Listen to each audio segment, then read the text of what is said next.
وعلیکم السلام ورحمت الله وبرکاته. ملګری سوال کړی دی چې عام طور مونږ ګورو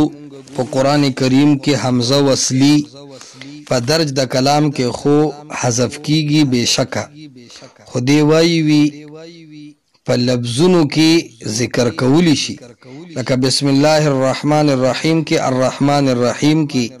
دارنګ اهدنا الصراط المستقیم کې په الصراط کې الف لام په درج کلام کې حذف دی،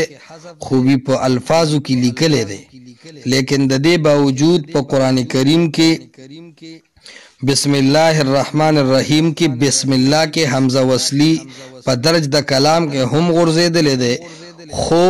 په کتابت کې هم نه دی راوړی. څه وجه ده؟ دغه رنګې وی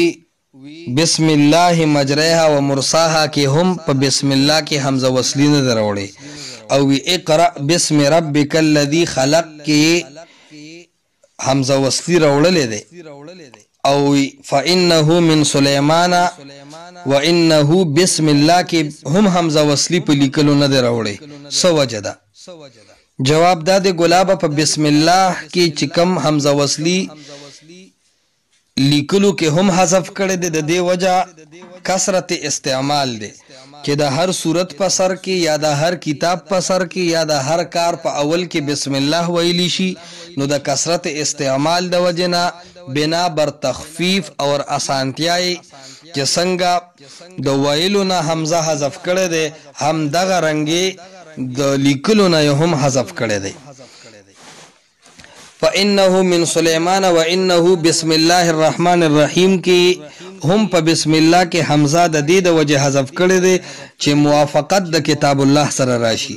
دغه وجه نه په بسم الله الرحمن الرحیم و انه بسم الله کې حمزه وصلی په ویلو لیکلو دواړو کې حذف کړی دی. هم دغه رنګي په بسم الله مجریها کې هم په بسم الله کې حمزه وصلی د لیکلو نه په دې وجه حذف کړی دی چې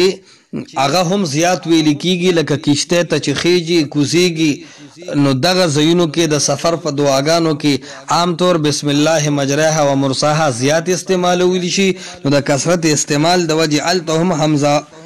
په لیکلو کې چې کم دنو حذف کړی دی. پاتې شو دا چې اقرأ بسم ربک الذی خلق کې په بسم ربک کې ولې حمزه وصلی نه دی حذف کړی، نو د دې جواب به هم دا وي چې بسم ربک الذی خلق دا بسمی کلمه تامه نه ده، چې کله کلمه تامه نه ده د دې د وجنا دلته کې حذف شوی نه دی په کتابت کې، بلکې لیکلی دی.